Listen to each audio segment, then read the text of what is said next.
Hey, what's up? This is Chosen, and in this video, going to be joined by my friend and teammate Veiled Shot to talk about why I think a lot of people are doing dungeons that maybe shouldn't be, or maybe spending too much time in dungeons, and a way to properly prepare for some of the content coming up here in the next few weeks and couple months as the as your servers progress on Diablo Immortal, and we head closer to like getting towards the end of Hell 2, transitioning into Hell 3, and then we'll also quickly talk about our general, like a quick 30-second to 1-minute rundown of our general thoughts on each dungeon, because I think some of them are way better than others in terms of how they're structured and how they are running in game. So let's get into it.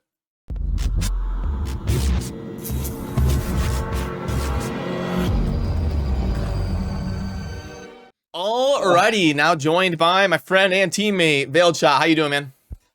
Doing well, doing well. Good. I thought it'd be fun to talk about a topic instead of me just rambling and spitting opinions on something and misinforming people potentially.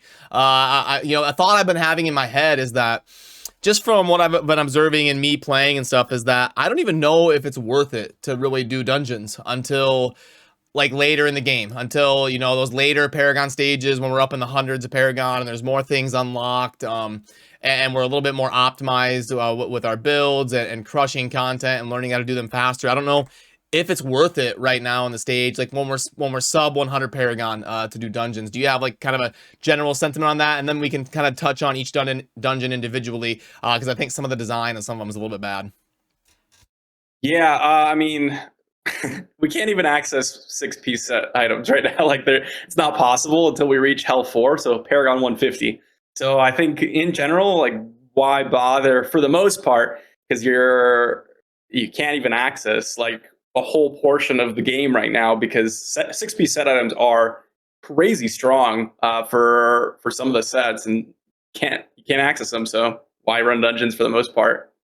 Yeah, but I know you kind of had a philosophy about how maybe to do them right at the new tier of Paragon, and I'll let you kind of explain your reasoning on that.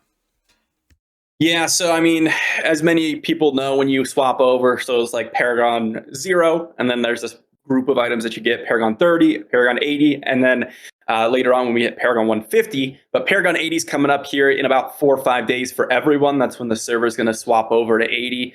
And so one thing that's huge for these Paragon levels is the difference in quality of like the stats between Paragon 30, 40, 50, and 80 is massive. So running, 2-3 hours of dungeons, getting maybe 1 to 3 set item drops will actually give you a lot of bonuses, because all you're looking for is just the stats. I don't farm for sets. I'll pick a dungeon that does drop my sets, but I won't farm them for my sets, if that makes sense. I will just farm them for the attributes themselves. Yep, because the way the game is kind of designed currently, the most important things are combat rating and resonance. So you want to get that combat rating up so you're not getting those penalties. Like, I know for me right now, it's kind of hard. I'm making that transition from Hell 2 to Hell 3, and the Hell 3 mobs are getting a massive boost against me and hitting me insanely hard until I can get my combat rating up another 50 to 100 points. Oh yeah, I was running challengers the other day, and I was taking 1100% damage, getting one shot by white mobs. Yep, I had that when I was trying to push with some of the crazy tier people in our clan. I was getting hit for like 300,000 damage by trash mobs, just because they spike so insane based on the combat rating. So, how much better do you think right now open world farming is than because like it seems like it's about double the XP, right? I mean, and there's different ways you can do the open world farming. You can do like the lazy farming, or you can do the super active, like stay together and get these 5,000 kill streaks and stuff. But I think in general, open world seems about double the XP, right? Yeah, I mean, if you count Mad King, which in many people's opinion is one of the faster dungeons, as well as being one of the best dungeons for experience, it's about like 46K a minute. And that's when we're on comms, we're sitting there, we're trying to run the speed run record. And whereas open world farming, you're literally just watching a video, running in a circle. Like, it's a whole different classification of like intensity. And the only benefit you get from dungeons is set items. The other XP is halved for Mad King, at least compared to some of the open world farms. Some of them are a little bit worse. Like if you go to ship and you do some lazy world farming, like you said, it's not quite half in the dungeons, but yeah, it's just so much worse. It really is.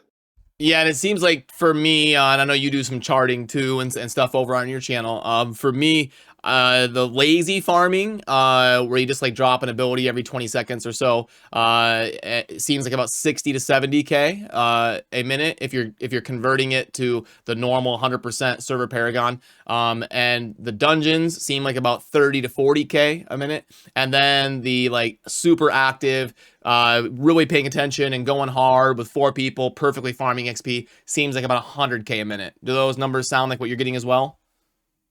Yeah, the lazy farming is really you can go from I've gotten 50 to 80k just because you have moments where people fall asleep on you. Like it's literally so lazy, people Darth just straight microtransaction. up fall asleep. Yeah. Oh, sorry. Sorry. Or over there reviving him, the man's falling asleep on the floor or whatever, and you lose a lot of your XP that way.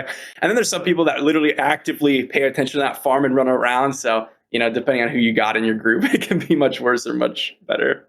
Yeah, for sure. And then I know you talked about Mad King. It definitely seems like the most popular dungeon. If we go back to kind of just talking about the dungeons here for a couple minutes.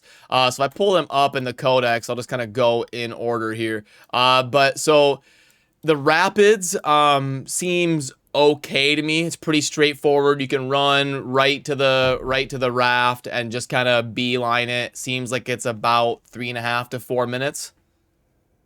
Yeah, that one I would say is probably the most lazy of all the dungeons. You literally sit on a raft for 3 minutes and then you fight one boss fight and that's it.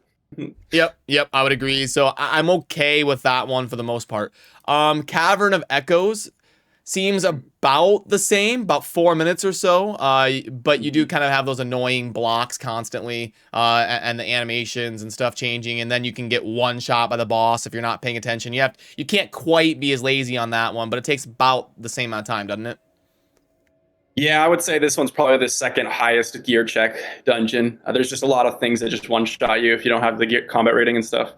Yep. And then we've got Mad King. That's definitely the most popular dungeon and probably the best designed dungeon in terms of you being able to actually go faster by having a good party and having some skill and not a whole bunch of wasted time. The boss only has like one animation. So it seems like if I had to pick one dungeon that's done the most proper, in my opinion, it would be Mad King. Would you agree?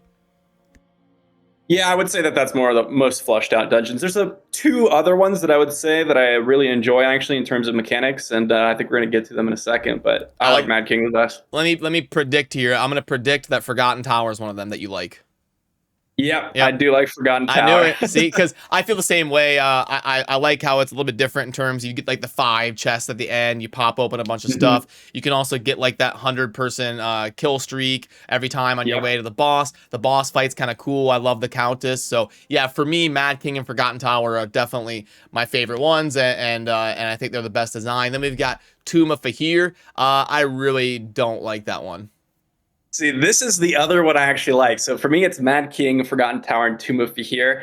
And the reason why I like this one, it requires a very coordinated group. Because the idea here is you have a boss that spawns on the left-hand side and a boss that spawns on the right-hand side. And what you do, if you got a coordinated group, you have half your party head to the left, half your party head to the right, and you can make the monsters kind of follow you, and then keep up your kill streaks, which include the boss's XP, and then you both meet up in the middle to go to the main boss, and then you can get like 100 kill streak while killing all 3 bosses, which is really really nice. But you have a group that coordinates it well. It's hard to do. Sounds like an upcoming video over on Veiled Shots channel for the Tomb of Fahir guide. Yeah, I've never done it to that level, but I've also barely ran that dungeon because I didn't really like it. And then we get to some of the ones down here that are really bad. The last 3 to go over real quick are Destruction's End, Namari, and Pit of Anguish. And I think 2 of these are terrible. The Destruction's End and Pit of Anguish. Namari's okay, but it's got so many annoying, unskippable dialogues. Mm-hmm. Yeah, and Destruction's End's even worse on that note. Like you have to sit and listen to Zoltan Kuhl just spout all this lore for 5 minutes as you walk through the dungeon, and sometimes it bugs out and he won't move, and sometimes it's just miserable. Yep, and Pit of Anguish just seems like it takes forever. forever. That's the one where you like get swallowed and you get spit Yeah. out, and then you gotta wait for it to like spit out your drops. And yeah, I really hate Destruction's End and Pit of Anguish. Yeah, Pit of Anguish is a bad taste in my mouth for sure. I'm trying to run the Hell 3 dungeons right now, and if you don't have the combat rating, you get one shot in that dungeon all the time. And so you can't run that efficiently ever because half your party is dead the whole time. It's so bad. Yep. And then the last one is Namari. Is that like your fourth favorite one after those top three, the Fahir and the Forgotten and the Breach? Yeah, I would say so. I think it's pretty relaxing. It's one of the more relaxing ones for sure. Like it's just a bunch of boss fights, really. That's mainly the dungeon. So, it's okay. It's just it takes a while. If I wanted to do it actively, I'm not happy. Yeah, for sure. Okay, cool. Yeah, but the general sentiment that I wanted to get out there and talk about is that I think for most people out there, what you should be striving for is getting in a group of like 4 good people and doing some of these good routes and doing some of these circles and doing some open world grinding, and then pushing yourself. A lot of people might not be able to solo Hell 3, but if you get in a good group, you find like that one friend that's pretty good, and as a group you can actively farm for an hour or two a day, start kind of slowly building up those level 80 drops to prepare yourself for the next week or two. I think that's kind of what people should be focusing on mainly, is the open world grinding, and then maybe when you hit Paragon 80, then we can dive into the dungeons a little bit. Yep, I agree. And I think a lot of people are like, oh, I'm only 1800 combat rating, like 2100 is so far away. And while I would agree, the only exception is once you hit Paragon 80, if you can equip one piece of gear that's Paragon 80, you might jump 60, 70 combat rating. And it doesn't even have to be particularly great. So all you have to do is kill a few monsters, get a little bit lucky, and you'll be there. Or have someone that's willing to run through and actively farm the open world with you for a little while. Yeah, for sure. Cool. Well, yeah. Thanks for joining me, Vale. Always fun to bring you over on the channel. And full disclosure, when you, me, and Darth did our last collab, I said that I would link to your guys' channel down below, and then I released it the next day and forgot to do that. So this time, I promise I'll link to Vale's channel down below. Definitely check him out with that link. He's cranking out some really good Diablo Immortal content. So, yeah. Any last words, Vale? Do you want to say bye to the people? See you later, and then you'll be at Health 3 soon, I promise. That's right. All right, see ya.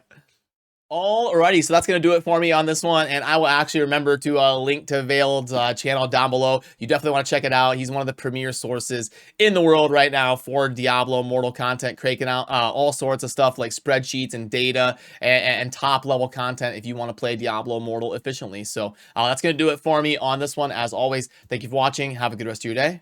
Peace.